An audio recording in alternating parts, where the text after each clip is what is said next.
Okay, हमने position vectors of A B और C की मदद से vector A B, vector B C and vector A C draw कर लिया। अब हमें कौन से टाइप का ट्रायंगल अगर है देखना है तो हम क्या करेंगे जी, हम ए बी और ए सी के बीच का एंगल निकालेंगे। हमने लेट जैसे अज्यूम किया थीटा, और हम ए सी और बी सी के बीच का एंगल निकालेंगे लेट जैसे हमने यहाँ पर अज्यूम किया बीटा। और हम A B and B C के बीच का ये कौन सा वाला एंगल मिलेगा, अंदर वाला नहीं मिलेगा, बाहर वाला मिलेगा। ठीक है, ये अल्फा, बट हमें अंदर वाला क्या लेना पड़ेगा जी, 180 माइनस अल्फा। ये समझ में आ रहा है? ठीक है, सो एंगल बिटवीन वेक्टर्स, पहली वाली जोड़ी पकड़ लेते हैं, ए बी एंड ए सी पकड़ लेते हैं, ए बी एंड ए सी। हमें ये वाला वेक्टर और ये वाला वेक्टर इनके बीच का निकालना है।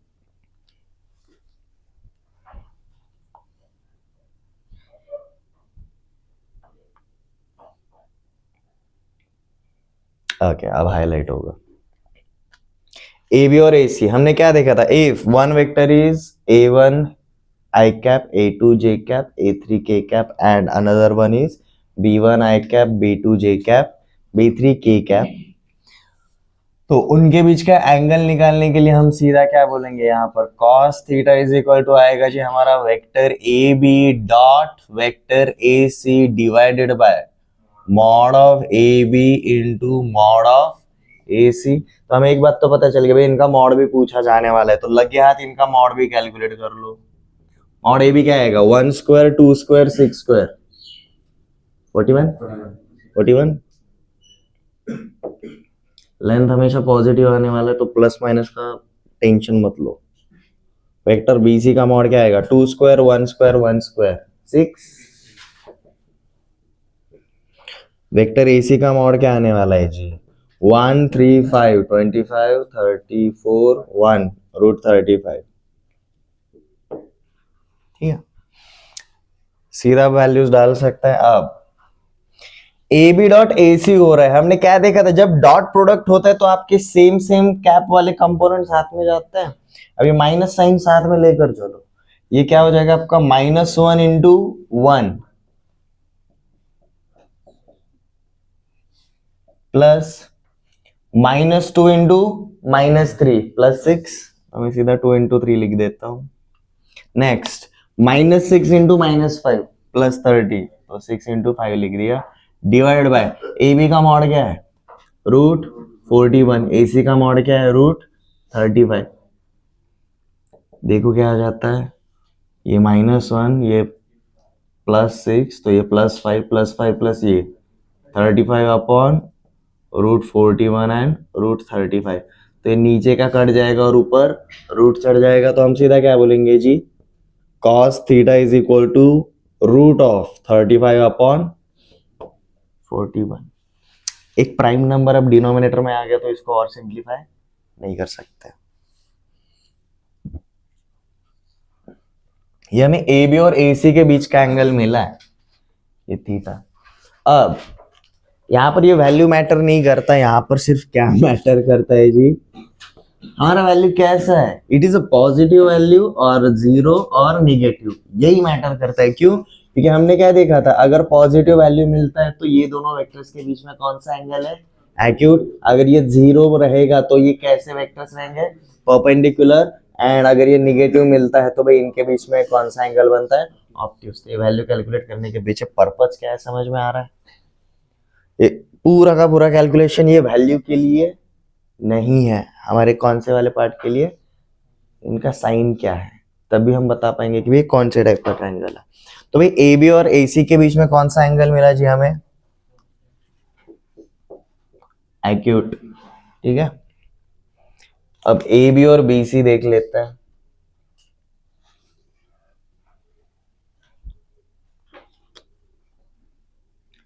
Vector A B and vector B C, आप एक काम कर सकते हो, यहां पर ए बी और बी सी में इधर का एंगल का ट्राई करने से बेटर सीधा B A and B C निकाल सकते हो, आपको अंदर का ही मिलेगा। समझ में आ रहा है? B A and B C, अब दोनों बी से दूर जाने वाले ही है, तो आप ए बी और AC की जगह, ए बी और BC की जगह पर क्या बोल सकते हो जी, BA एंड BC। अब आपको BA मतलब क्या लेना पड़ेगा, माइनस ऑफ AB, तो आप इस माइनस साइन को आप हटा सकते हो यहाँ पर काम करते हैं।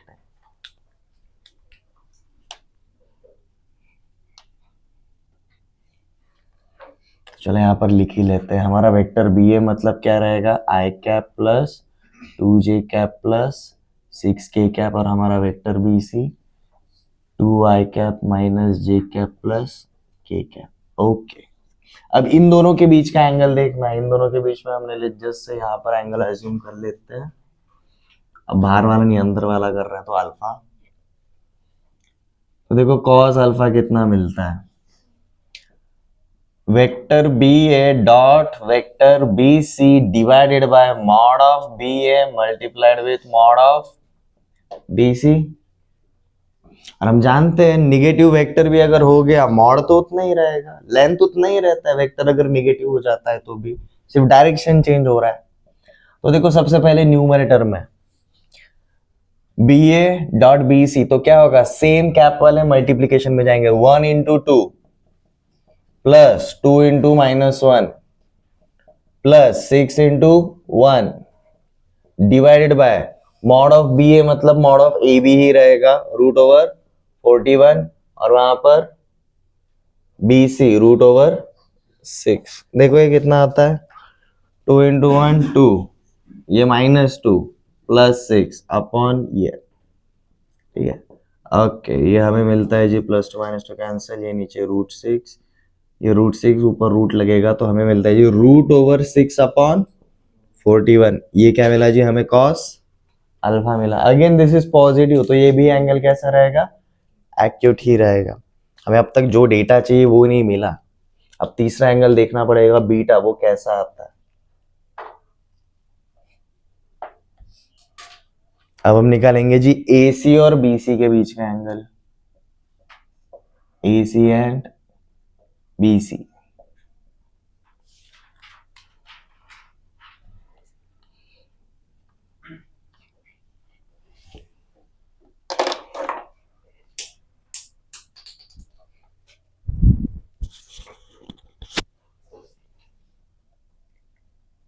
हमने AC और BC के बीच में एंगल एज्यूम किया है जी बीटा, तो cos beta is equal to आएगा जी हमारा AC dot BC upon mod AC into mod BC। Numerator के ऊपर ध्यान देते हैं, AC डॉट BC किसको भी किसी के भी साथ मल्टीप्लाई कर सकते हो, since it is a dot product, 2 into 1 minus 1 into minus 3, 1 into minus 5, ठीक है। Mod of AC is root 35 and mod of BC is 6, ठीक है। अब देखो 2 into 1 2, 3 into 1 3, 5 into minus 1 minus 5, ऊपर ही 0 हो गया, तो हमें क्या मिला जी, cos beta is equal to 0। और हमारा थर्ड प्रॉपर्टी के हिसाब से डॉट प्रोडक्ट 0 कब आता है, whenever these two vectors are perpendicular. तो इसका मतलब क्या हुआ जी, vector AC is perpendicular to vector BC, तो मतलब हमारा ये बीटा मिला जी 90 डिग्री। हम क्या बोल सकते हैं, हमारा कौन सा ट्रायंगल है, राइट एंगल ट्रायंगल। समझ में आया क्वेश्चन कैसा करना था। अगर आप पहले दो वैल्यूज पे भी अगर फोकस करोगे तो बहुत इजीली समझ में आएगा। देखो हमें cos थीटा क्या मिला था, रूट ओवर 35 अपॉन 41, और cos ये क्या मिला था, अल्फा रूट ओवर 6 अपॉन 41। इनके बीच में रिलेशन देखो, दोनों के स्क्वायर का एडिशन 1 है। ये तभी होगा जब ये साइन थीटा होगा, क्योंकि देखो ना cos square theta plus sine square theta is equal to 1। समझ में आ रहा है, ठीक है। इसलिए दोनों वैल्यूज पे भी आप फोकस कर सकते थे, बट नहीं हम जा सकते हो मॉड्यूलस के हिसाब से अगर देखना है तो। देखो हमने मॉड्यूलस मतलब सीधा क्या निकाला है, लेंथ निकाला हुआ है। अगर आपको ऐसा समझ में आ रहा है कि भाई BC square plus AC square is equal to AB square, 6 plus 35 is equal to 41, ऐसे भी जा सकते हो, कोई प्रॉब्लम नहीं है।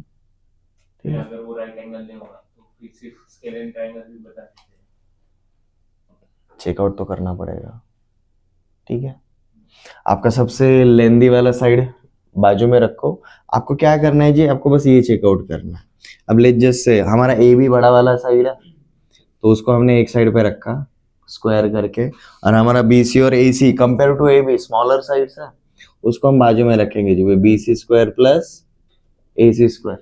ये अगर इक्वल रहेंगे तो ये कौन सा वाला ट्राइंगल रहेगा जी, हमारा राइट एंगल ट्राइंगल रहेगा, जिसके अंदर एक 90 डिग्री रहेगा। ठीक है, उसमें से अब अगर ये वाला पार्ट अगर बड़ा है, ठीक है, तो ये हो जाता है जी एक्यूट एंगल ट्राइंगल, और ये वाला पार्ट अगर बड़ा है तो ये बन जाता है ऑब्ट्यूज एंगल ट्राइंगल। समझ में आया?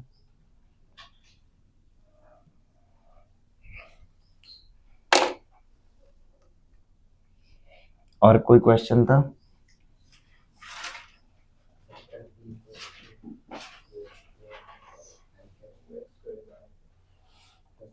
अच्छा, वो आपको x का रेंज निकालना था, such that angle between these two vector is obtuse angle, right? obtuse था।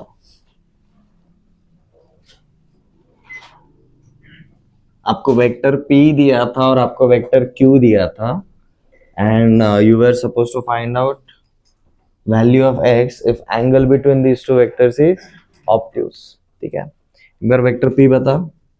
2x square I cap plus 4x square j cap plus k cap 4x square नहीं 4x रहेंगे 4x j cap plus plus k cap k cap, and vector q is 7 I cap 7i cap minus 2 j cap minus 2j cap, plus 2 k cap. x रहेगा ये। इधर x रहेगा सिर्फ।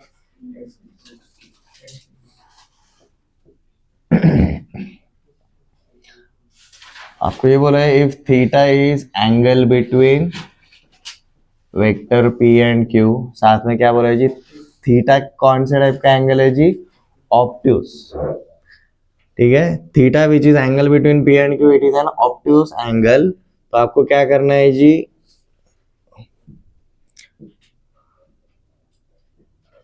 आपको values of x निकालने थे। ठीक है, ये थीटा इज ऑब्ट्यूज, इसका मतलब क्या रहेगा, थीटा आपका 90 डिग्री से बड़ा है, तो जब भी आप थीटा जो कि 90 डिग्री से बड़ा है, तो कॉस थीटा जब भी लोगे वो हमेशा कैसा मिलेगा, निगेटिव मिलेगा। 90 से लेकर 180 के बीच में कॉस कोसाइन कैसा रहता है, निगेटिव रहता है। तो हम सीधा क्या अप्लाई करेंगे भाई, cos theta is less than 0। But cos theta किसके बराबर रहता है, हमने फॉर्मूले देखा है। अगर हमारे कोई भी दो वेक्टर्स अगर रहेंगे, वेक्टर p एंड q, तो उनके बीच का एंगल cos थीटा क्या रहेगा, p dot q upon mod b into mod q रहेगा। तो बेसिकली हमें ये वाला पार्ट कैसा चाहिए जी, लेस देन 0 चाहिए। ये समझ में आया क्वेश्चन? ये बहुत इजी क्वेश्चन था, आपको क्वाड्रेटिक इक्वेशन मिलेगा, आपको सॉल्व करना था। आप सीधा यहां से शुरुआत कर सकते हो। तो शैल वी गो? ओके, आपको ये चाहिए। ये कैसे है, समझ में आया एवरीवन? ये लेस देन 0 क्यों है, बिकॉज हमारा एंगल कैसा है, ऑब्ट्यूस है, और cos of obtuse angle is always negative, और ये कॉस ऑफ दैट एंगल है। ठीक है, चाहे तो लिख लो भाई, कोई प्रॉब्लम नहीं, रीजन ये है। ठीक है, अब P डॉट Q, इन दोनों का डॉट डॉट होने वाला है, तो क्या होता है, सेम कैप वाले साथ में मल्टीप्लीकेशन करेंगे ऊपर। उसके पहले क्या करो जी, मॉड ऑफ P निकाल के देखो। मॉड ऑफ P मतलब क्या आएगा, रूट ओवर 2x स्क्वायर का square 4x raise to 4 plus 4 का स्क्वायर 16 प्लस 1 का स्क्वायर लाइक दिस। आपको मॉड ऑफ Q देखो क्या मिलेगा, रूट ओवर 7 का स्क्वायर 49 माइनस 2 का स्क्वायर 4 x का स्क्वायर x स्क्वायर। ये है जी आपके mod of P and mod of Q। इधर, अच्छा इधर ना,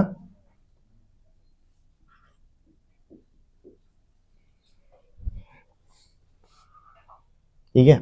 और पी डॉट क्यू मतलब अब क्या करना है, इनका इंडिविजुअल प्रोडक्ट करके सीधा डालना है जी। तो सबसे पहले पी डॉट क्यू निकाल लो चाहे तो अलग से, 2x² into 7 plus 4x into -2 plus 1 into x. देखो आपको क्या मिलता है, 14x² प्लस प्लस नहीं -8x plus x -7x, 2x common ले लें, सॉरी 7x कॉमन ले लें, तो ये क्या हो जाएगा आपका 2x माइनस 1 हो जाएगा। ठीक है, अलग अलग फैक्टर्स निकाल लिए। ये हमें मिला जी क्या, P डॉट क्यू मिला। अब P डॉट क्यू पता है, मॉड P पता है, मॉड Q पता है, सीधा यहाँ पर वैल्यूज डाल सकते हैं। ठीक है, आगे यहाँ पर वैल्यूज डाल दिए, तो देखो क्या मिलेगा आपको, 7x multiplied with 2x minus 1 divided by, अब ये मॉड P मॉड Q के वैल्यूज रखने की जरूरत नहीं है, रीजन बताता हूँ क्यों। ये modulus of P and modulus of Q मतलब क्या रहेगा, length of this vectors, and length कभी निगेटिव होता है क्या, लेंथ कभी निगेटिव होता है क्या, नहीं। तो ये डिनोमिनेटर कभी निगेटिव होगा क्या, डिनोमिनेटर कभी भी निगेटिव नहीं होगा। इसका मतलब सिर्फ कौन सा वाला पार्ट निगेटिव रहेगा, ये वाला पार्ट। ठीक है, अगर ये भी समझ में नहीं आ रहा तो ऐसे देख लो, इधर mod P and mod Q denominator में है, डिवीजन में, इनइक्वालिटी के उधर जाएंगे तो मल्टीप्लिकेशन में, उधर कौन है ऑलरेडी, उसके साथ मल्टीप्लाई होगा तो 0 ही रहेगा। तो हम यहाँ पर क्या बोलेंगे जी भी, 7x into 2x minus 1, this product is less than 0। ये समझ में आ रहा है। अब ये लेस देन 0 कब होगा, जब एक तो ये निगेटिव होगा और ये पॉजिटिव होगा, तब ये लेस देन 0 होगा, या फिर ये पॉजिटिव है और ये निगेटिव है, तब लेस देन 0 होगा। समझ में आया दोनों केसेस एवरीवन? ठीक है,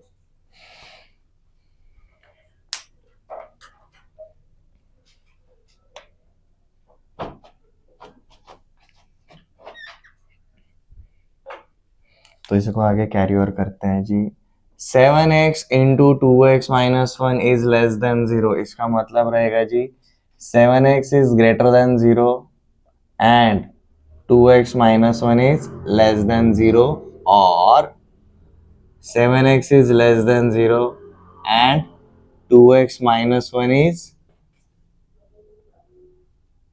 greater than 0। आपको बस इनका कंबाइन इफेक्ट देखना है। If 7x is less than 0, मैंने x से अगर थ्रू आउट डिवाइड किया, इसका मतलब क्या रहेगा, x is less than 0, मतलब नंबर लाइन के ऊपर अगर आप चेकआउट करोगे, अगर ये मेरा 0 है तो x किधर रहेगा, सिर्फ 0 से पीछे ही रहेगा। लीनियर इनइक्वेशंस याद आ रहा है, वहां पर हम नंबर लाइन के ऊपर निकालते थे सिंगल वेरिएबल के लिए। 2x minus 1 is, sorry x is greater than 0 है, तो ये यहां से आगे रहेगा। Next 2x minus 1 is less than 0, इसका मतलब 2x इज लेस देन 1, इधर का -1 उधर गया +1, इसका मतलब x is less than 1/2। If this is 1, यहां पर आपका क्या मिलेगा जी, 1/2 मिलेगा। यहां से क्या होना चाहिए जी, पीछे होना चाहिए, मतलब x एक तो यहां से आगे होना चाहिए या फिर यहां से पीछे होना चाहिए। तो देखो बीच में आपको एक पैच मिल गया, कौन सा वाला, 0 से लेकर 1/2। x किसके बीच में रहेगा, इसके बीच में रहेगा, पहले केस के हिसाब से। दूसरे केस के हिसाब से देख लेते हैं जी, 7x इज लेस देन 0, इसका मतलब x is less than 0। Number line के ऊपर अगर आपने 0 अगर बिल्डअप किया, x इज लेस देन 0, मतलब हमें x किधर चाहिए, इधर चाहिए। 2x minus 1 is greater than 0, इसका मतलब 2x इज ग्रेटर देन 1, मतलब x इज ग्रेटर देन 1/2। इधर अगर 1 है तो इधर 1/2 मिलेगा, तो यहां से आगे चाहिए। तो ये वाला केस कभी पॉसिबल होगा क्या, होगा ही नहीं, क्योंकि देखो ना इनमें कोई कॉमन पार्ट है ही नहीं। समझ में आ रहा है? तो हमारा सिर्फ ये केस 1 होगा, जिसमें x का वैल्यू कहां से कहां तक रहेगा, 0 से लेकर 1/2 तक। ये क्वाड्रेटिक इक्वेशन को इंट्रोड्यूस करने वाला क्वेश्चन था, क्वाड्रेटिक इक्वेशंस इन वेक्टर। क्योंकि देखो ना हमें x के कितने वैल्यूज मिले, रेंज मिले, इनइक्वालिटी मिला। ठीक है।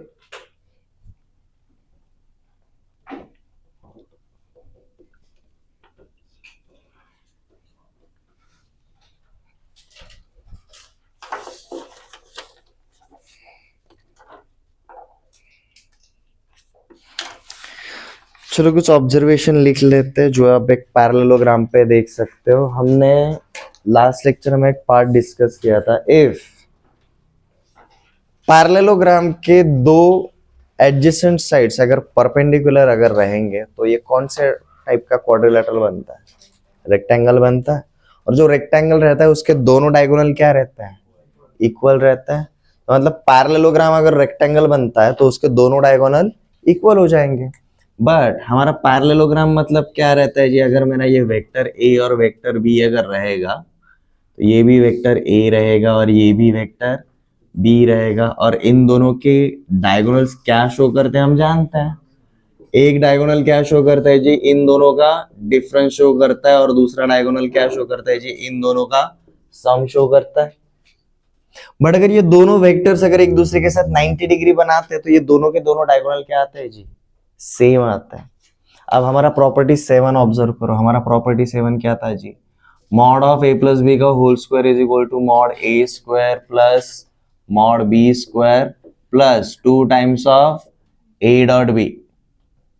और यही बीच में माइनस रहेगा तो यहाँ पर -2 times of A dot B. Property 7 याद आ रहा है? अब यहाँ पर LHS में अगर आप देखोगे ये a प्लस बी का मॉड मतलब क्या है? इस डायगोनल का mod, right? a minus B का मॉड मतलब क्या रहेगा? ये वाले डायगोनल का मॉड। बट ये दोनों डायगोनल्स एक रेक्टेंगल के लिए क्या रहेंगे? इक्वल रहेंगे, तो उनका मॉडुलस भी क्या रहेगा? इक्वल रहेगा। ठीक है, तो हम कुछ स्पेशल केसेस यहाँ पर ऑब्जर्व करेंगे। For vector A and vector B,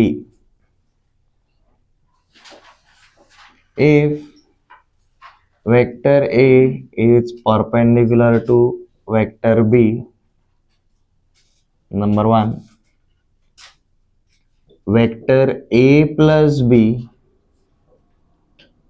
का modulus is equal to vector A minus B.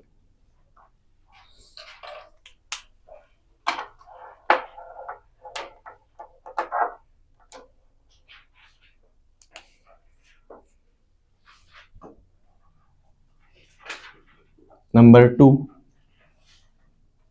vector A plus vector B mod square is equal to vector A square plus vector B square.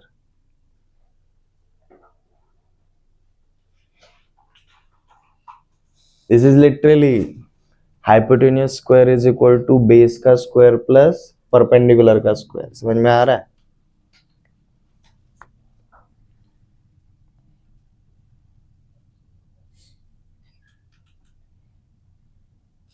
If vector A is parallel to vector B,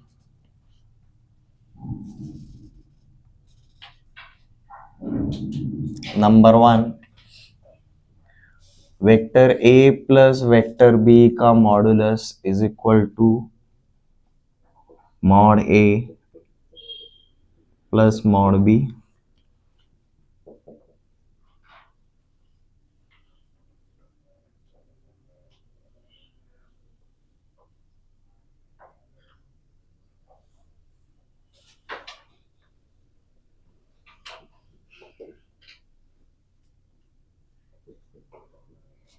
Vector A minus B का modulus is mod A minus mod B.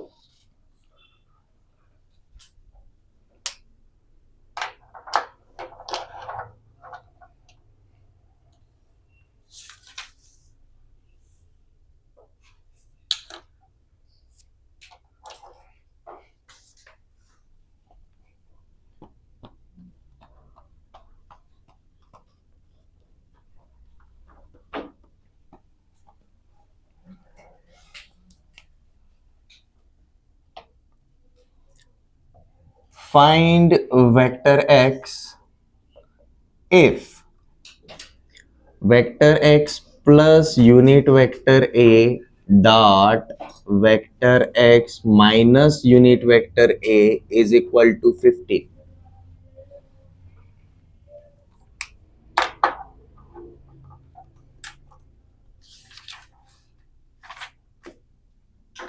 हम करो यहाँ पर modulus निकालो.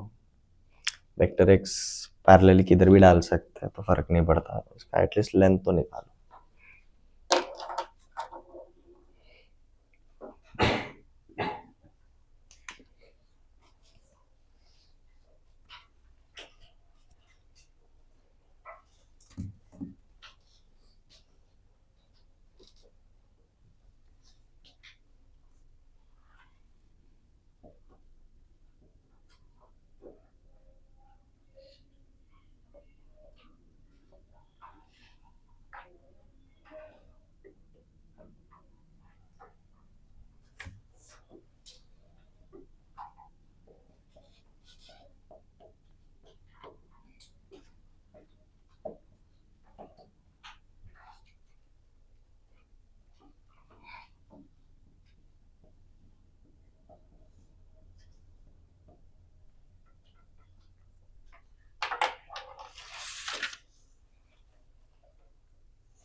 ये सारे example सिर्फ scalar product के एप्लीकेशन के ऊपर ही है.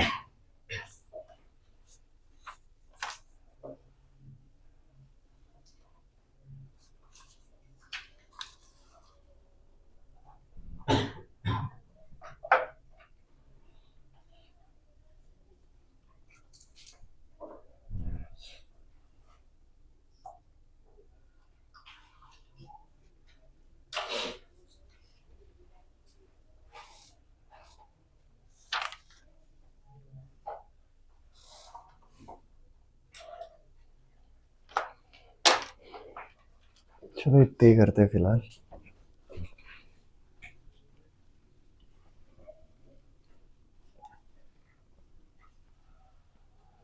फर्स्ट वाला क्वेश्चन हम जानते हैं. दूसरा वाला property dot product is distributive over addition and subtraction, तो आप सीधा यहाँ से इक्वेशन शुरू कर सकते हो जी, ठीक है। अब इसका मतलब क्या रहेगा, vector X dot A cap, sorry plus A cap dot with vector X minus vector X plus A cap dot with A cap is equal to 15 रहेगा। हमने पहले ब्रैकेट को दूसरे ब्रैकेट से मल्टीप्लाई करना शुरू कर दिया। अब इसके अंदर लेकर आते हैं जी, vector X dot vector X, whenever any vector is multiplied with itself, property number 4, mod A square, vector A into vector A mod A square था, तो vector X into vector X क्या बन जाएगा, mod of X का square plus A cap into vector X, तो vector X dot A cap. अब यहां पर माइनस साइन के साथ vector X into A cap with minus sign, तो vector X into A cap into ए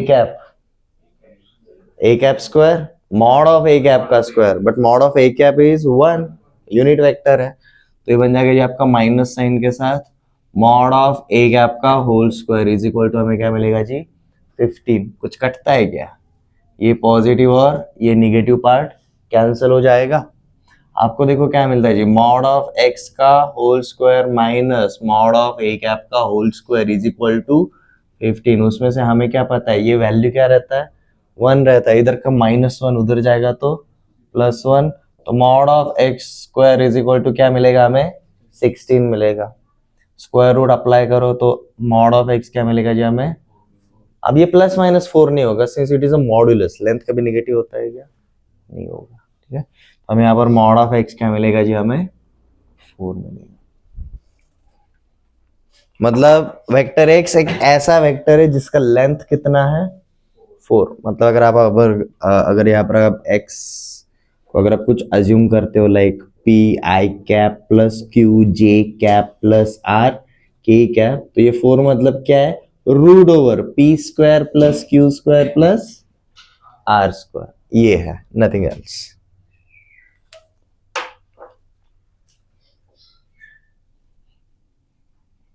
पहला question समझ में आया, नेक्स्ट पे चले।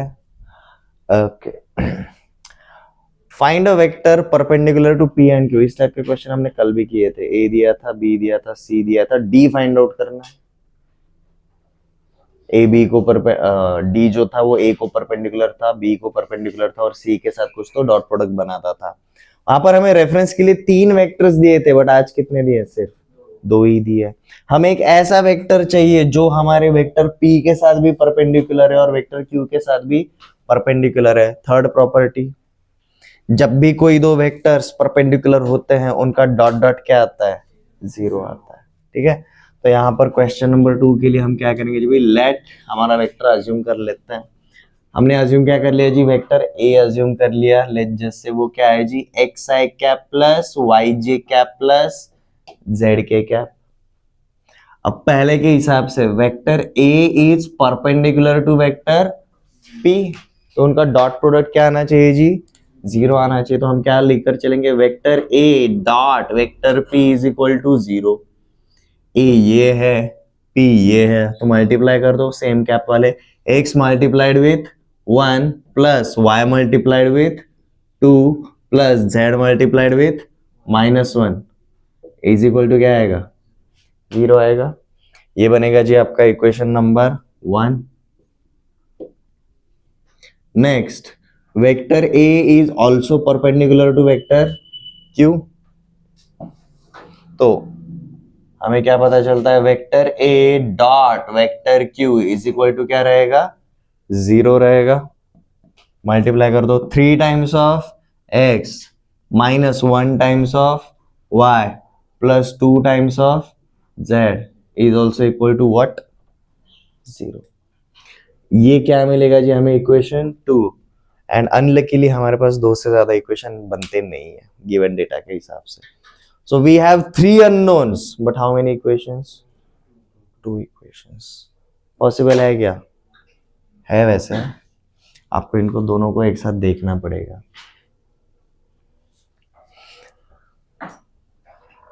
हम एक काम करते थे, याद है, जब हमें x निकालना रहता था, यहाँ पर x मल्टीप्लाई हो रहा है तो हम x ऐसा ले लेंगे, इस पार्ट को छुपाते थे, फिर b1c2 माइनस c1b2 करते थे,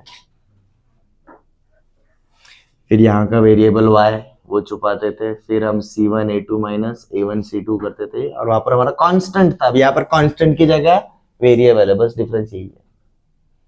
यहाँ पर भी सेम तरीके से अप्लाई करके देखेंगे जी। तो let's just say this is a1x plus b1y plus c1z, बस इतना डिफरेंस है। पहले हमारा क्या था, सिर्फ c1 था, अब कौन है जी, c1z है बस। और इसको हम क्या पकड़ के चलते हैं जी, a2x plus b2y plus c2z। तो हम क्या करेंगे यहाँ पर, x is equal to x upon b1c2 minus c1b2, y upon y के अगले वाले पार्ट से c1 से शुरू करेंगे, c1a2 minus a1c2, and z is equal to z upon नीचे क्या आएगा जी आपका, a1b2 minus b1a2। And since all of these are same, इसको हम किसी भी कांस्टेंट के साथ इक्वेट कर सकते हैं। ये समझ में आया? तो हम ये वाला फॉर्मेट यूज करेंगे।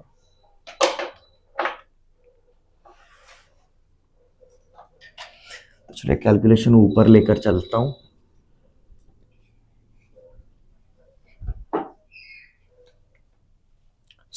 इसके अकॉर्डिंग क्या हो जाएगा, x upon b1c2 minus c1b2, 2 into 2 minus -1 into -1 plus 1 is equal to y upon c1a2 मतलब -1 into 3 minus 1 into 2 is equal to z upon a1b2 minus b1a2, a1b2 1 into -1 minus b1a2 2 into 3। तो देखो आपको क्या मिलता है, x upon 2 2 सा 4 minus 1 3, यहाँ पर y अपॉन -3 माइनस 2 -5, यहाँ पर z अपॉन -1 -6, क्या हो गया जी हमारा, -7। तो x y और z ये किसके साथ रेशो में रहेंगे जी, 3 -5 एंड -7, ये वाले रेशो में रहेंगे। फिर अब आप यहाँ पर कोई भी कांस्टेंट k वगैरह पकड़ के चल सकते हो, सिंस दीज आर इक्वल, ये रेशो हमेशा इक्वल है, ये कोई भी स्केल में आ सकता है। मतलब देखो हमें x y z का एक वैल्यू मिलेगा क्या, नहीं, अलग अलग वैल्यू मिलेंगे। मैंने k का वैल्यू अगर 1 रखा तो ये क्या हो जाएंगे, x is equal to 3, y is equal to -5 and z is equal to -7। मैंने k का वैल्यू -1 रखा तो क्या होगा, x is equal to -3, y is equal to +5, z is equal to +7। समझ में आ रहा है? ठीक है। एंड हमने जो वेक्टर अज्यूम किया था उसके लिए ये क्या है, डायरेक्शन रेशियोज है। हमने वेक्टर a क्या अज्यूम किया था, x i cap y j cap z k cap. Direction cosines and direction ratios में हमने क्या दिखा था, अगर कोई भी वेक्टर कंपोनेंट फॉर्म में जो दिखाता है तो उसके कंपोनेंट के जो साथी रहते हैं वो कौन रहता है, it is one of the direction ratios. And one of the का मतलब क्या रहता है, डायरेक्शन रेशियोज कई सारे हो सकते हैं। क्यों हो सकते हैं, उस k की वजह से। ये रेशियो जो है ये इक्वल होना चाहिए, ये जिस किसी कांस्टेंट के बराबर रहेगा उसके हिसाब से हमें x, y, z के कितने वैल्यूज मिलेंगे, इनफिनिट वैल्यूज मिलेंगे। बट हमें सिर्फ एक वेक्टर चाहिए, हमें कोई भी एक वेक्टर चाहिए, तो आप सीधा ये वैल्यूज पकड़ के भी चल सकते हो। लाइक हम वेक्टर a को बुला सकते हैं जी, आएगा 3i cap minus 5j cap minus 7k cap, अगर इस रेशियो को अगर आप 1 पकड़ के चल रहे हो तो। या फिर अगर आप एमसीक्यूज वाले क्वेश्चन में हो, आप अगर यहां तक अगर आते हो, आपको ऑप्शंस में से एक ऐसा वेक्टर देखना है भाई जिसके x y और z का वैल्यू इधर अगर रखेंगे तो हमें ये k का वैल्यू क्या मिलना चाहिए, हमेशा सेम मिलना चाहिए। समझ में आया? लाइक अगर आपको ऑप्शन में अगर कुछ ऐसा दिया रहेगा 3 बाय इनका स्क्वायर क्या आता है जी 749, 25, 74 प्लस 3 9 √83 इनका मॉड √83 आएगा ना. 7 स्क्वायर 49, 5 स्क्वायर 25, सम होता है 74, 74 प्लस 3 का स्क्वायर 83. ठीक है, तो √83 इज मॉडुलस ऑफ दिस. अगर ऑप्शन में अगर ये दिया रहेगा तो देखो x y और z की जगह यहाँ पर ये वैल्यूज अगर डालेंगे तो आपको रेशियो देखो क्या मिलता है, सेम मिलता है. अब यहाँ पर मैंने जो डिवाइड किया है वो क्या है जी, this is actually modulus of a. Vector a को मॉडुलस ऑफ a से अगर डिवाइड कर दिया तो ये बेसिकली मेरा कौन से टाइप का वेक्टर है, एक यूनिट वेक्टर.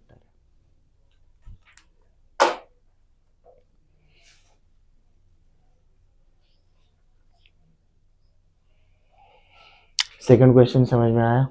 कौन है जिसको समझ में नहीं आया?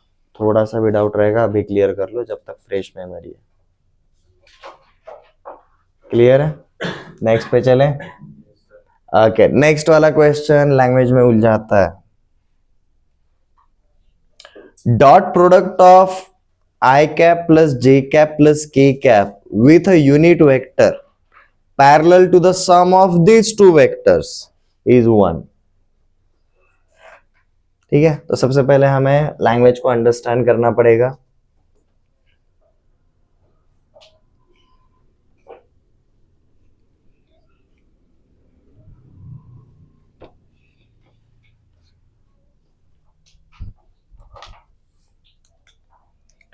Dot product of this vector with which vector? A unit vector is what? 1. और ये यूनिट वेक्टर कैसा है? यूनिट वेक्टर इज पैरेलल किसको? Sum of this vector and this vector. ठीक है, तो हमें सबसे पहले क्या करना पड़ेगा, लेट जस्ट से हमने इनको नाम डाल देते हैं जिसकी वजह से हमें ना कंफ्यूजन नहीं रहेगा. लेट जस्ट से इसको हमने क्या अज्यूम कर लिया जी, वेक्टर a है और ये हमारा वेक्टर p है और ये हमारा क्या है जी, वेक्टर q है. तो उनका क्या बोलना है, वेक्टर a का एक यूनिट वेक्टर अज्यूम कर लेते हैं, let just say b cap. ठीक है, उन्होंने क्या बोला है, vector a dot vector b cap is 1. But b cap कैसा है, b cap is parallel to vector p plus vector q. समझ में आया? So let vector A is I cap plus j cap plus k cap.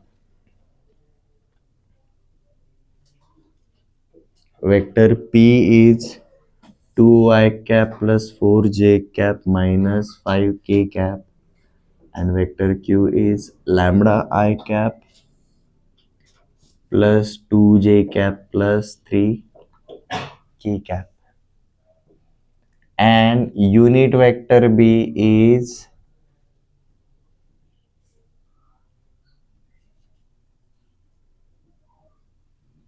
a unit vector such that vector A dot unit vector B is equal to क्या आता है जी, हमारा 1 आता है.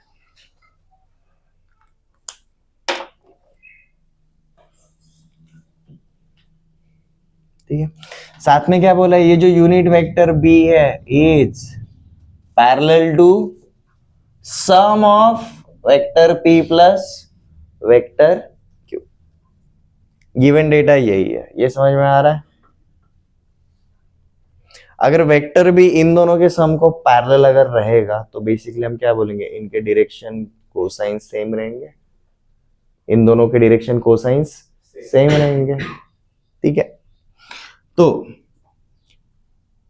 Since vector unit vector b is parallel to vector p plus q, हम क्या बोल सकते हैं जी, direction cosines of unit vector b and vector p plus q are same. ठीक है, तो सबसे पहले हम vector p plus q find out कर लेते हैं. हमें p पता है, q पता है. p प्लस q क्या आएगा जी, P plus Q same component वालों का एडिशन होगा 2 plus lambda I cap plus 6 J cap minus 2 K cap, यही रहेगा वेक्टर पी प्लस क्यू। अब ये क्या रहते हैं जी इसके, this is one of the values of direction ratios. अब डायरेक्शन कोसाइंस कैसे निकालेंगे,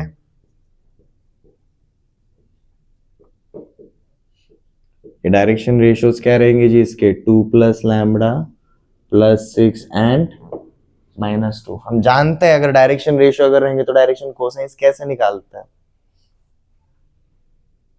कैसे निकालते हैं, रूट ओवर इनके स्क्वायर का एडिशन से सीधा डिवाइड कर लेते हैं, ठीक है। या फिर हम सीधा क्या बोलेंगे, हम इसको सीधा modulus of P plus Q से डिवाइड कर देंगे, ठीक है। तो modulus of P plus Q क्या रहेगा जी, modulus of P plus Q is equal to 2 plus lambda का whole square plus 6 square plus minus 2 का होल स्क्वायर, ये रहेगा। क्या बनता है, दिस इज 36, दिस इज 4, ये तो एडिशन ही 40 आ गया, ठीक है। तो ये बन जाता है जी हमारा 4 plus 4 lambda plus lambda square plus 40,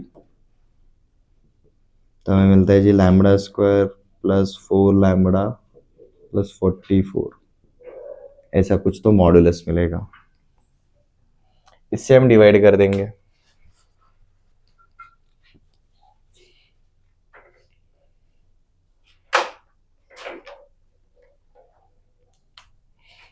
कौन से वाले पार्ट को, डायरेक्शन रेशियोज को। तो देखो हमें डायरेक्शन कोसाइंस क्या मिल जाता है, 2 plus lambda upon this mod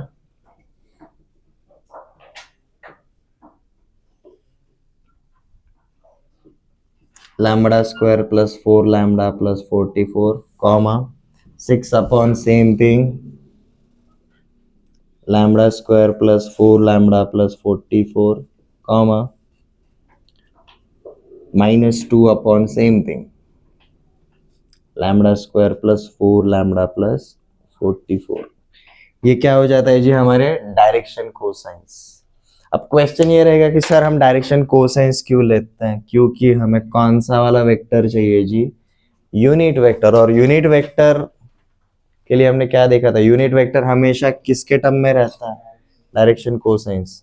normally कोई भी वेक्टर रहे उसके जो आई कैप जे कैप के कैप के कंपोनेंट्स होते हैं वो क्या रहते हैं जी, उसके one of the direction ratios होता है। पर जब भी कोई एक यूनिट वेक्टर होता है उसके डायरेक्शन रेशियोज ही उसके डायरेक्शन कोसाइंस होता है, सिर्फ यूनिट वेक्टर के लिए। तो ये हमारे डायरेक्शन कोसाइंस बन जाएंगे जी किसके, यूनिट वेक्टर बी के।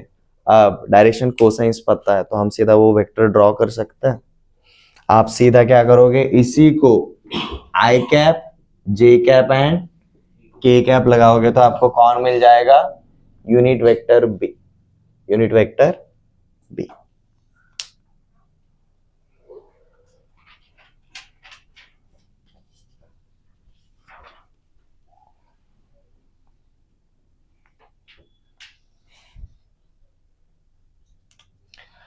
तो देखो अब हमारा यूनिट वेक्टर बी हमें क्या मिलता है, 2 plus lambda I cap upon, इसको मैं सीधा मॉड भी लिखूं क्या फिलहाल, तो बड़े वाला जो वैल्यू है उसको फिलहाल हम सिर्फ मॉड भी लिख के चलता है,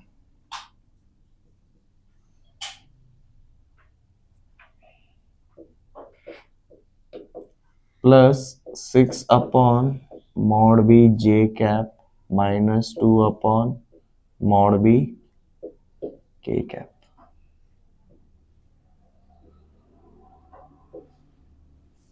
जब जरूरत रहेंगी सीधा उसको उठाकर लेकर आएंगे। अब हमें क्या दिया हुआ है जी, हमारा वेक्टर ए और हमारा जो यूनिट वेक्टर बी है इन दोनों का डॉट प्रोडक्ट क्या है, 1। तो अब सीधा डॉट प्रोडक्ट करने के लिए जाएंगे तो क्या हो जाएगा, हम आई कैप जे कैप और के कैप के साथियों को क्या करेंगे, मल्टीप्लाई करेंगे। तो हमारा क्या मिल जाता है जी, 1 multiplied with 2 plus lambda upon mod of b cap, again mod of b cap 1 ही तो आएगा, since this is a unit vector. ठीक है,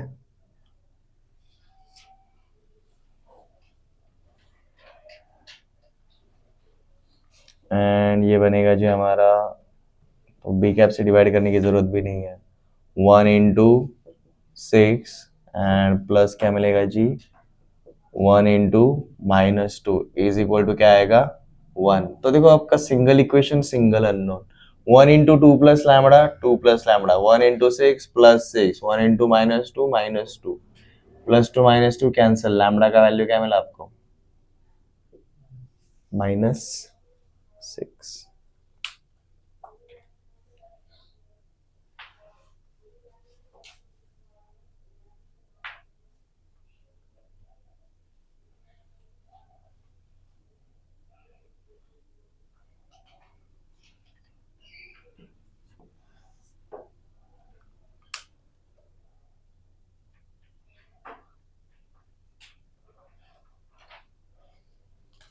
हम यहाँ से भी सीधा फाइंड आउट कर सकते हैं, दोनों साइड पे स्क्वायर कर दिया तो lambda 4 lambda plus 44 is equal to 1, plus minus 1 के हिसाब से जाएगा।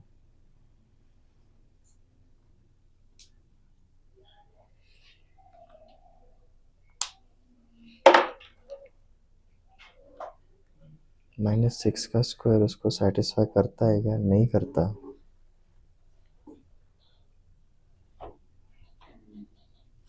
इसको lambda is equal to -6 satisfy नहीं करता। क्वेश्चन कैसे है,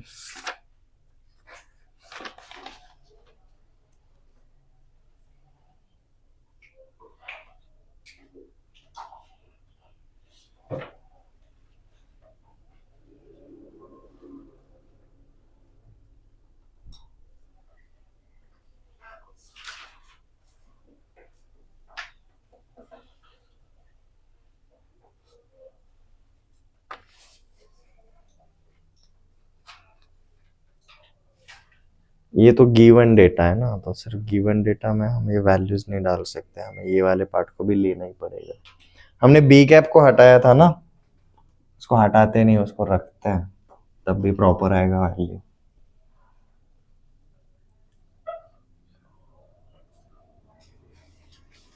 बी कैप अगर हमारा ये था तो ये बनेगा हमारा 1 multiplied with 2 plus lambda upon mod of B plus 1 into 6 upon mod of B cap plus sorry minus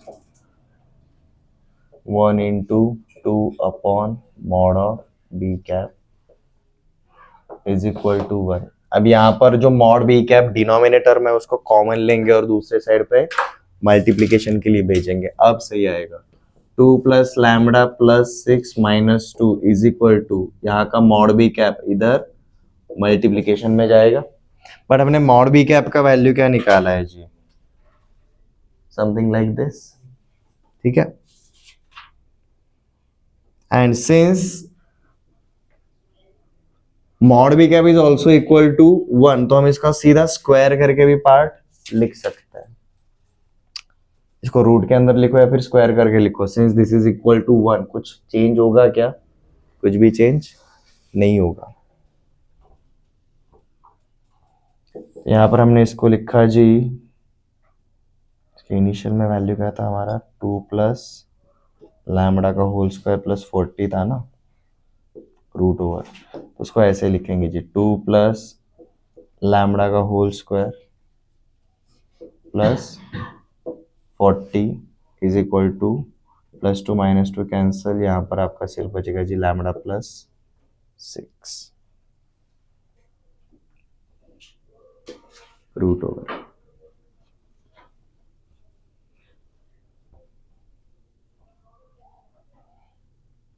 अब इसको सिंप्लीफाई करेंगे, स्क्वायर रूट हटाते हैं जी, लैम्डा प्लस 6 का whole square is equal to 2 plus lambda का स्क्वायर प्लस 40, हमारा final आया था जी lambda square plus 4 lambda plus 44 upon, इसका एक्सपेंशन क्या आएगा, lambda square plus 12 lambda plus 36, lambda lambda cancel, 12 lambda 4 lambda, इधर क्या बचेगा सिर्फ 8 लैम्बडा, प्लस 36 उधर जाएगा माइनस, तो वहां पर बचेगा सिर्फ 8। तो अब लैम्बडा का वैल्यू क्या आएगा हमारा 1 आता है।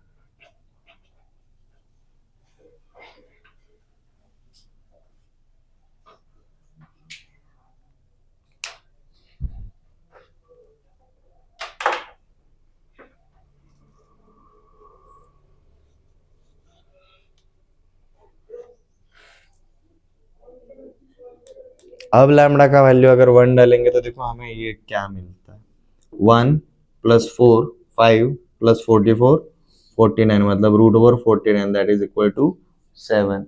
और ये सेम लैम्बडा का वैल्यू ऊपर सेटिस्फाई होता है कि हमें वो चेकआउट करना है। ये बन जाएगा 3 3 6 एंड -2। हाँ भाई होगा।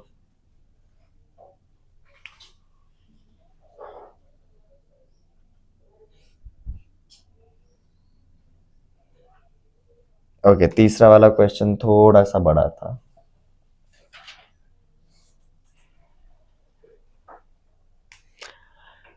Next question number 4।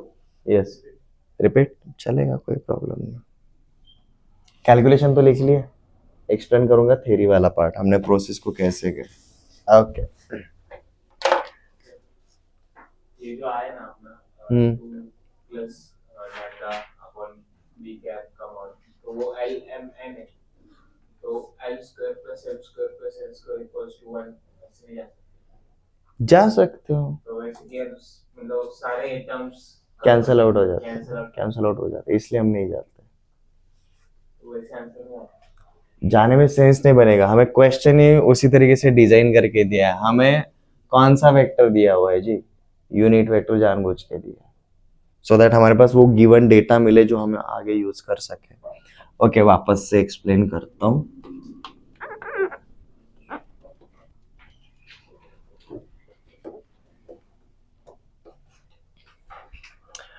Dot product of this vector with a unit vector, but कौन सा unit vector, which is parallel to sum of these two vectors. ठीक है, तो हमने पहला वाला जो गिवन वेक्टर है उसको क्या बोला जी, वेक्टर ए। जो दो वेक्टर्स का सम करना है उसको हमने अज्यूम कर लिया जी vector P and vector Q. ठीक है, और वेक्टर पी और वेक्टर क्यू को जो पैरेलल वेक्टर रहेगा वो कौन सा है जी, हमारा यूनिट वेक्टर बी हमने अज्यूम किया। तो सबसे पहले अज्यूम डेटा समझ में आ गया, क्योंकि अब जब आगे थ्योरी में मतलब स्टेटमेंट में मैं एक्सप्लेन करूंगा मैं इन्हीं नामों को लेने वाला हूं। ठीक है, तो बेसिकली हमें क्या बोला है जी, this vector A multiplied with unit vector B is equal to what 1। ठीक है, ये क्लियर है। नेक्स्ट, ये जो वेक्टर बी है ये क्या बोला है, this is parallel to vector P plus vector Q. अब पैरेलल मतलब इनके बीच मतलब उन दोनों का डायरेक्शन तो सेम रहेगा, और अगर वेक्टर बी अगर वेक्टर पी प्लस क्यू को अगर पैरेलल है तो भाई उनकी डायरेक्शन में जाने वाला यूनिट वेक्टर कितना रहेगा, हिंट देता हूं, सिर्फ एक ही रहेगा जो उन दोनों की डायरेक्शन में जाएगा। And since B is already a unit vector, तो वेक्टर P प्लस Q का जो यूनिट फॉर्म निकालेंगे वो खुद क्या रहेगा, यूनिट वेक्टर B रहेगा। ये समझ में आया। तो हमने यहां पर सबसे पहले क्या किया जी, P प्लस Q निकाला, P प्लस Q किया तो हमें क्या मिला जी, 2 plus lambda I plus 6J minus 2K। ये क्या मिला जी हमें, वेक्टर P प्लस Q। ये क्लियर है। अब हमें इसी डायरेक्शन में कौन चाहिए, एक यूनिट वेक्टर चाहिए, और हम जानते हैं कोई भी वेक्टर अगर पता रहेगा हम उसको यूनिट वेक्टर में कन्वर्ट कर सकते हैं। तो मैंने क्या किया जी, vector P plus vector Q जो भी है उसको मैंने उसी के मॉडुलस से क्या कर दिया जी, डिवाइड कर दिया। अब इसका मॉडुलस क्या रहेगा, 2 प्लस लैम्बडा का होल स्क्वायर प्लस 6 का होल स्क्वायर प्लस -2 का स्क्वायर। 6 का स्क्वायर क्या है 36, -2 का स्क्वायर 4, 36 प्लस 4 40। तो हमने क्या लिखा जी, हमारा ये जो मॉडुलस ऑफ पी क्यू है, P plus Q, it is nothing but 2 plus lambda का होल स्क्वायर प्लस 40, ये रहेगा। और हमारा वेक्टर p प्लस क्यू कौन है? इटसेल्फ 2 प्लस लैम्बडा आई प्लस 6j माइनस 2k। अब ये वेक्टर को जब हम इससे डिवाइड करेंगे तो हमें जो यूनिट वेक्टर मिलेगा itself is what? Unit vector B. Unit vector parallel to sum of vector p plus क्यू। वेक्टर p प्लस क्यू निकाला, जैसे निकाला हमने उसको यूनिट वेक्टर में कन्वर्ट कर दिया, तो वेक्टर p प्लस क्यू का जो यूनिट वेक्टर है वो हमारे वेक्टर b को पैरेलल है। तो दो यूनिट वेक्टर एक दूसरे को पैरेलल है, मतलब दोनों सेम है। सेम होने के लिए तीन कैरेक्टरिस्टिक मैच होने चाहिए, उनका लेंथ, उनका सेंस और उनका सपोर्ट। पैरेलल बोला है तो भाई सपोर्ट तो सेम है, तो उसके बारे में नहीं सोचेंगे, ठीक है। पैरेलल है तो भाई सपोर्ट तो सेम है, बट अब क्या रहेगा? सेंस, भाई सेम डायरेक्शन में जा रहे हैं या अपोजिट डायरेक्शन में, ठीक है। पैरेलल बोला है, एंटी पैरेलल नहीं बोला है, तो मतलब obviously theta is 0, angle between them is 0, मतलब सेम सेंस रहेगा। अब लेंथ की बात करेंगे, दोनों यूनिट वेक्टर है तो दोनों का लेंथ सेम है, तो मतलब क्या रहेगा? हमने ये जो vector p plus vector q का जो यूनिट वेक्टर निकाला वो खुद क्या रहेगा? वेक्टर b रहेगा। ये समझ में आया, ठीक है। और जैसे वेक्टर b मिला, वेक्टर a पता है, ये वेक्टर a पता है, हमने वेक्टर b निकाला, हमारा वेक्टर b क्या मिला जी? Unit vector b 2 plus lambda upon ये वाला part root over 2 plus lambda का whole square plus 40 I cap plus 6 upon root over 2 plus lambda का whole square plus 40 J cap minus 2 upon root over 2 plus lambda का whole square plus 40 K cap. Itself ये L है और ये क्या है? ये M है, और ये क्या है जी? हमारा N है, और L square plus M square plus N square is equal to 1 ही आता है, ठीक है। अब हमने सीधा ये वाली जगह से शुरू किया जी, हमें क्या बोला? Vector a dot unit vector b is equal to 1 है, तो यूनिट वेक्टर b मतलब हमारा ये वाला पार्ट, ठीक है। तो देखो क्या आएगा, वेक्टर a के साथ i cap j cap k cap के साथ ही कौन है? सिर्फ 1 है, तो प्रोडक्ट क्या होगा? 1 into 2 plus lambda 2 plus lambda, 1 into plus 6 plus 6, 1 into minus two divided by इसका स्क्वायर, सॉरी नहीं ये करने की जरूरत नहीं है, सीधा डॉट प्रोडक्ट है ना, ये इक्वल टू क्या रहेगा जी? हमारा 1 रहेगा, बट हमने सिर्फ बी कैप के ऊपर वाले पार्ट के साथ मल्टीप्लाई किया, नीचे वाला पार्ट देखो तीनों का सेम है, तो कॉमन रख के हमने उसको नीचे ऐसे का ऐसा रखा है भाई, 2 प्लस लैम्बडा का स्क्वायर प्लस 40, ये जाएगा अब किधर? उधर। अब सिर्फ सिंप्लीफाई किया तो ये +2 -2 कैंसिल, तो आपको यहाँ पर क्या मिलता है जी? Lambda plus 6 is equal to ये पार्ट उधर जाएगा, रूट ओवर 2 प्लस लैम्बडा का होल स्क्वायर प्लस 40। अब दोनों साइड पे स्क्वायर कर दिया तो लैम्बडा प्लस 6 का square is equal to lambda square plus 4 lambda plus 44, इसको सिंप्लीफाई कर दिया। अब लैम्बडा प्लस 6 का स्क्वायर मतलब lambda square plus 12 lambda plus 36, lambda square cancel, 12 lambda 4 lambda, इधर कौन बचेगा? 8 लैम्बडा प्लस 36, उधर जाएगा माइनस 36, तो उधर बचेगा 8, तो हमें क्या मिला जी? लैम्बडा इज इक्वल टू 1, और लैम्बडा इज इक्वल टू 1 डाला तो हमें ये डायरेक्शन कोसाइंस भी सेटिस्फाई हो जाता है, बट अगेन ये लैम्बडा बेसिकली हमें किसके लिए चाहिए था? ये वाले पार्ट के लिए चाहिए, ठीक है। मतलब ऐसा नहीं कि भाई स्केलर प्रोडक्ट सीखा है तो सीधा वही पूछने वाला है, या फिर सिर्फ एंगल ही पूछा जाएगा, नहीं, आपको कुछ भी घुमा फिरा के पूछा जाता है। स्केलर प्रोडक्ट दिया हुआ है, कोई तो दो वेक्टर्स के साथ कोई तो रिलेशन निकालेंगे, और आपको कोई तो स्केलर नॉन स्केलर पूछ सकता है, ठीक है। नेक्स्ट वाला क्वेश्चन देखो, ये वेक्टर्स के ऊपर बहुत इजी है। If vector a plus B plus C is equal to 0, इसका मतलब एक वेक्टर को बाकी दो वेक्टर्स के टर्म में बता सकते हैं, तो ये कौन से टाइप के वेक्टर्स रहेंगे? ये कोप्लेनर वेक्टर्स रहेंगे, कोप्लेनर वेक्टर्स रहेंगे। स्पेशली ये तीन वेक्टर्स क्या बनाएंगे, एक ट्रायंगल के तीन साइड्स बनाएंगे, तभी तो तीनों का सम क्या आएगा, 0 आएगा। ऐसा पकड़ के चलो, ये 0 को आप क्या पकड़ के चलो, 0 vector.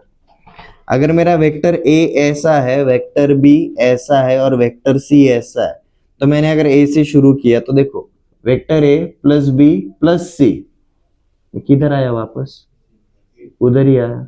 Since displacement is 0, work done is 0, तो मतलब ये रहेंगे, ऐसे रहेंगे vector A B and C. ये समझ में आया। नेक्स्ट क्या बोले जी, इसका मॉड 3 दिया, इसका मॉड 5 दिया, इसका मॉड 7 दिया, और आपको क्या निकालना है, angle between A and B, angle between A and B. Hint देता हूं, इस इक्वेशन से शुरुआत करो। ए एंड बी के बीच का एंगल चाहिए, तो जिन दो वेक्टर्स के बीच का एंगल चाहिए उनको इधर रखो, बाकियों को उधर भेज दो। तो बस बोलना नहीं, शुरू करो।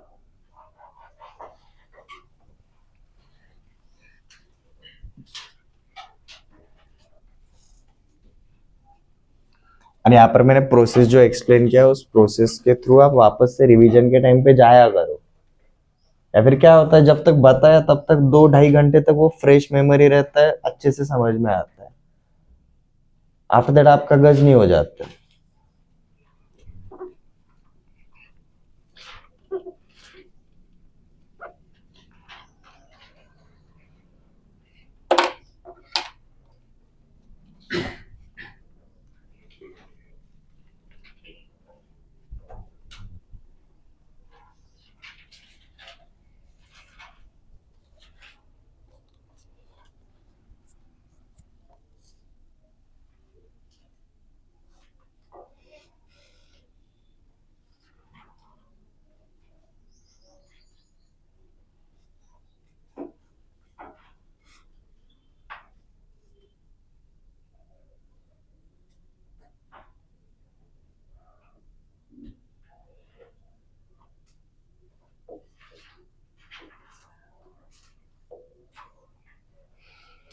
ओके तो हम इस सॉल्यूशन को स्टार्ट कैसे करेंगे जी, a plus B is equal to minus of vector c। ठीक है, अब मैंने a प्लस बी को अगर खुद के साथ मल्टीप्लाई किया एंड वेक्टर c को खुद के साथ मल्टीप्लाई किया, कुछ फर्क पड़ेगा क्या? Since this two are equal, vector a plus vector b is equal to minus of vector c। तो मैंने क्या किया जी, इसको इसी के साथ मल्टीप्लाई किया, इसको इसी के साथ मल्टीप्लाई किया, बेसिकली स्क्वायर कर रहा हूं मैं, but square in sense of what, dot खेल के। तो हमने क्या किया जी, vector a plus vector b dot with vector a plus vector b is equal to, यहां पर भी माइनस c, याद करने के लिए ऐसे करो जी, मैंने दोनों साइड पे क्या किया, दोनों साइड पे dot product with one vector किया, कुछ फर्क पड़ेगा क्या? नहीं। But from this equation a plus B is equal to what, minus C. तो अब इसकी जगह पर हमने क्या लिखा जी, माइनस ऑफ वेक्टर सी। समझ में आया? अब किसी भी वेक्टर का खुद के साथ अगर डॉट डॉट होता है तो क्या होता है, उसके मॉड का स्क्वायर हो जाता है। यहां पर भी minus minus plus, vector C into vector C, mod of C का होल स्क्वायर। अभी करने के पीछे रीजन क्या है बताता हूं, हमें गिवन डेटा जो दिया हुआ है उसकी वजह से, हमें गिवन डेटा में वेक्टर्स दिए गया, उनका मॉडुलस दिया हुआ है बस, इसलिए हमने क्या किया जी, मॉड के अंदर लेकर गए। अब क्वेश्चन काफी इजी हो जाता है। Property 7, mod A plus mod B का स्क्वायर क्या होता है जी, mod A square plus mod B square plus 2 times of A dot B is equal to mod C का स्क्वायर। बराबर है?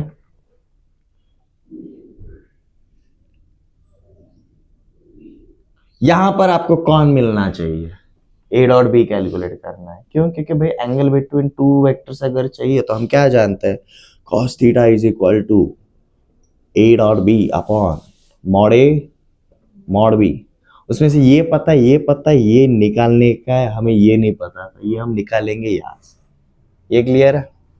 अब मॉड ए क्या दिया था 3, मॉड बी क्या दिया था 5, मॉड सी क्या दिया था 7, तो 3 square 9, 5 square 25 plus 2 times of mod A mod B is equal to C square, mod C is 7 तो उसका स्क्वायर 49।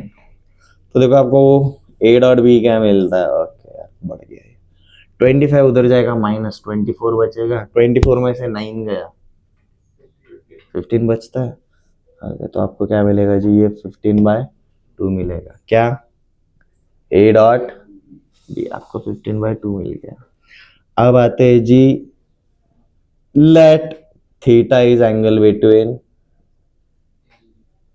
ए एंड बी, तो उसके हिसाब से कॉस थीटा क्या हो जाएगा आपका A dot B upon mod A and mod B. अब ये इक्वेशन में आरएचएस का कोई ऐसा पार्ट है जो आपको नहीं पता है? पता है तो करो। ए डॉट बी क्या मिला हमें ऊपर 15/2, मॉड ए क्या है 3, मॉड बी क्या है 5, ये 5 3 जा 15 कट गया, तो cos theta is equal to क्या मिला जी आपको 1/2 पॉजिटिव, मतलब ये थीटा कौन से टाइप का एंगल रहेगा, क्यूट एंगल रहेगा, ठीक है। और cos थीटा कहां पर 1/2 आता है, हिंट देता हूं 60 डिग्री पे आता है, तो थीटा इज इक्वल टू क्या रहेगा जी हमारा π/3 रेडियन। ये क्लियर है?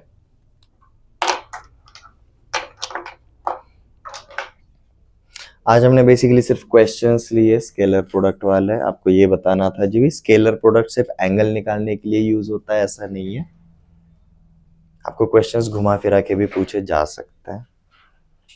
बट हिंट ये रहेगा जी हमारा स्केलर प्रोडक्ट में जो भी क्वांटिटीज आएंगे वो कैसे क्वांटिटीज रहते हैं, नाम में ही है स्केलर, ठीक है।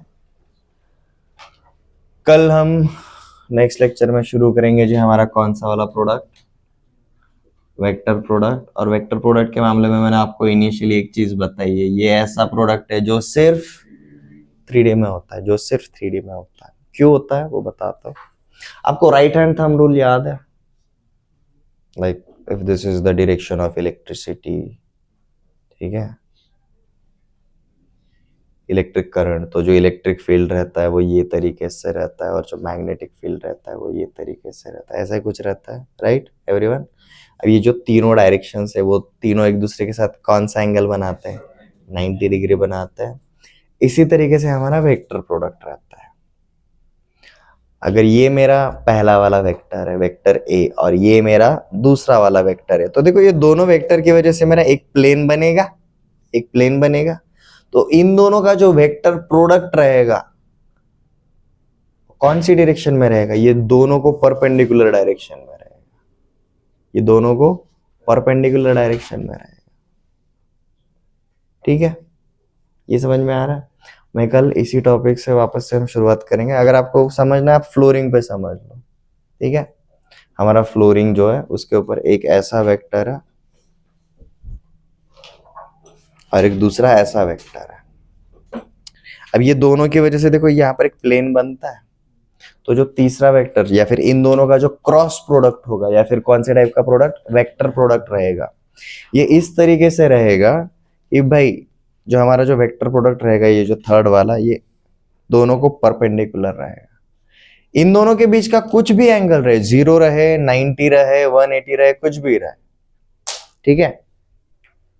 ये वैल्यू क्या आता है वो हम देख लेंगे, बट डायरेक्शन समझना जरूरी है। क्योंकि क्या होगा, स्केलर प्रोडक्ट में हमें सिर्फ मैग्नीट्यूड मिल रहा था, वेक्टर प्रोडक्ट में हमें एक वेक्टर मिलने वाला है जिसका मैग्नीट्यूड भी रहेगा एज वेल एज डायरेक्शन भी रहेगा। मैग्नीट्यूड याद रखना बहुत इजी है, हमें कौन सी चीज क्लैरिफाई होनी चाहिए भी, कौन सी डायरेक्शन में जाना है, ठीक है। तो ये अगर ये मेरा पहला वेक्टर, ये मेरा दूसरा वेक्टर, जो तीसरा, ये जो इन दोनों का जो वेक्टर प्रोडक्ट रहेगा इन दोनों को परपेंडिकुलर रहेगा। जैसे this is vector A, vector B, और ये है वेक्टर आर।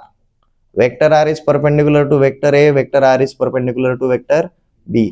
ए और बी के बीच में क्या एंगल है, डोंट नो, डोंट केयर, ठीक है। बट ये जो उन दोनों का जो वेक्टर प्रोडक्ट रहेगा ये हमेशा इन दोनों को क्या रहेगा, परपेंडिकुलर ही रहेगा। अब देखो ये कोई एक प्लेन में आ सकता है क्या वैल्यू, कोई प्लेन में आ सकता है क्या, नहीं, ये सिर्फ किधर आता है, 3D में आता है। इसके लिए आपको एक 3D स्पेस ही चाहिए रहता है, ये क्लियर है, ये क्लियर है।